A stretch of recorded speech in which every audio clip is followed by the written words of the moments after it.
Hey everyone! So from the title of this video, I'm guessing you know what this is going to be about, but just in case you don't, it's about this lovely book. I just want to preface this by saying I normally love the young adult novel type things that they've been doing lately. I really liked Raven, and Poison Ivy Thorns I really enjoyed. I loved Primer.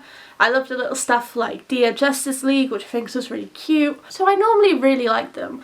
When I bought this, I also saw the Nora and Victor Freeze love story thing that they had, and I was like, you're coming home with me and I'll probably cry. I haven't read it yet, but I know that I'm going to enjoy it because I love their love story. And I really like that DC are branching out and trying different things. They're trying new authors and they're trying new ventures, and it's not just straight comic books or graphic novels, it is also stuff targeted at young adults. I like it. Great. Well done. Big pat on the back for you.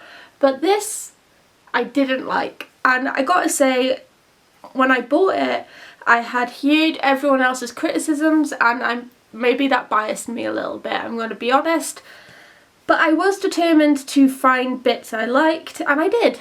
But I also found bits that I didn't. If you're wondering what my tab system is, it's anything goes. There's no system, that's why there's so many. So this story is about Mandy, Starfire's daughter. We don't know who her father is, but it is heavily applied as probably Nightwing, which, like, sure, but also I want to know why he's not in her life, but whatever. Mystery for the sequel, I guess. So Mandy is pretty resentful against her mum, the fame that comes with being a superhero, the fake friends that just want to befriend her to get closer to the Teen Titans or Titans, and she's just pretty resentful. She starts dressing differently from her mum, and her mum doesn't understand it, and it's basically just big pit of resentfulness towards Starfire. Mandy wants to go to France. She doesn't want to carry on school, which is a totally legitimate thing, like, you do you. But she clearly hasn't thought it through enough, because it seems like she's just doing it to get back at her mum and to get as far away from Starfire as possible. Also, she says there's no superheroes in France, which is just not true. Even if there wasn't superheroes in France, her mum can fly. So, you know, she could go to France pretty easily. So could aliens. You know, France isn't a safe zone. There's a lot of pressure on Mandy to be just like her mum.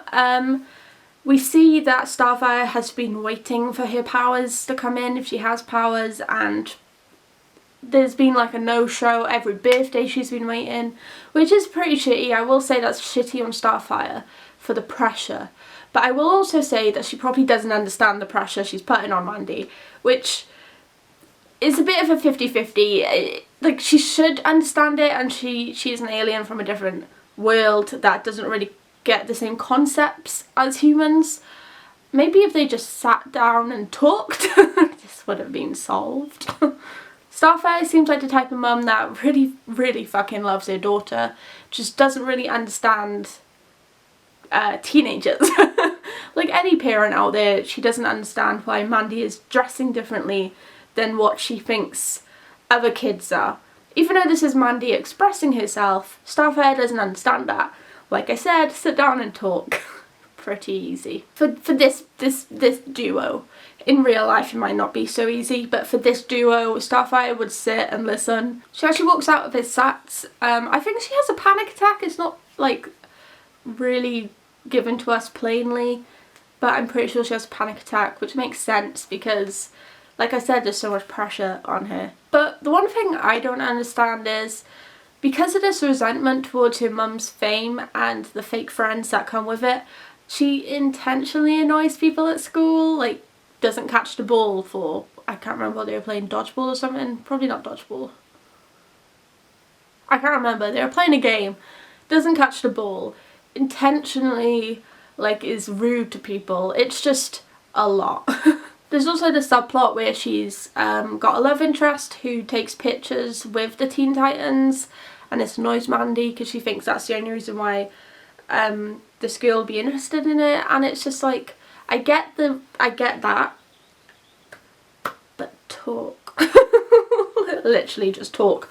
Clearly she likes the Teen Titans, but she had been over to your house multiple times before that for studying a pizza and shit. I think it just happened to be that the Titans were there and she was like, oh, I'm gonna get a picture. Okay, now we move on to Blackfire, who comes down to try and defeat Mandy because she is a threat to her throne. You know, she's another heir to the throne, could be a threat in the future. Anyway, this fight actually triggers something in Mandy and oh my god, surprise, she has powers. Whoa. Very sudden. The fight is over pretty quickly actually. Blackfire is defeated really easily, like stupidly easily. That it shouldn't have happened as it happened, but okay. Maybe less on his school life and more on the fight. So now she has powers, yay for Mandy, and she becomes a superhero and is on talk shows and has her own superhero name and all that jazz, and basically becomes everything she hated in her mother. But she's okay with that. The end. Yeah, that's I Am Not Starfire, except at the end she turns out to be Starfire, and I was not the biggest fan of it.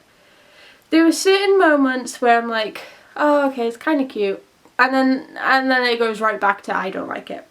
This is my personal opinion, I want to stress that. If you like this book, that's fine. If you didn't like this book, that's also fine. I actually wanted to buy this before all the hype because I love really like angsty stories, and from the title alone I thought, oh, this is going to be angsty. And it was, it just wasn't great. Like when you have full pages and it's just blank, there's just not much going on to keep you interested. Like if you had a comic in front of you, there is so much going on everywhere that if you reread it, you'd be like, oh, I didn't notice that. Like I reread Marvel Zombies the other day for next week's video, and I didn't notice the first couple of times I read it that Wasp was approaching Magneto. I didn't notice that until I reread it the other day and I was like, oh my god, she was always there. I just didn't catch it. See, there's little bits that catch your eye. All in all, I love the attempt. I love that they're doing graphic novels for young adults, like I said, and I would recommend Poison Ivy Thorns, and Raven is really good. I need to read Beast Boy, and I think there's going to be one of the two of them. I need to read them. And the Victor and Nora one, I might do a review on that in the future. I like the attempts, and like, yes, it was not great to me, but to someone else this could be amazing, and that's all that matters, is that they're trying new things. That's my review. It wasn't really a review, was it? I'm really bad at reviews. Let me know what you thought of this book. Did you like it? Did you not like it? Tell me why. But if you did like this video, thumbs up are always appreciated. Yep. Subscribe to my channel because I do videos every week. Click that bell to be notified when I upload. I have an Instagram down below you can go follow. It's not very active, but I promise I'm getting better with it. And I'll see you next time. Bye everyone.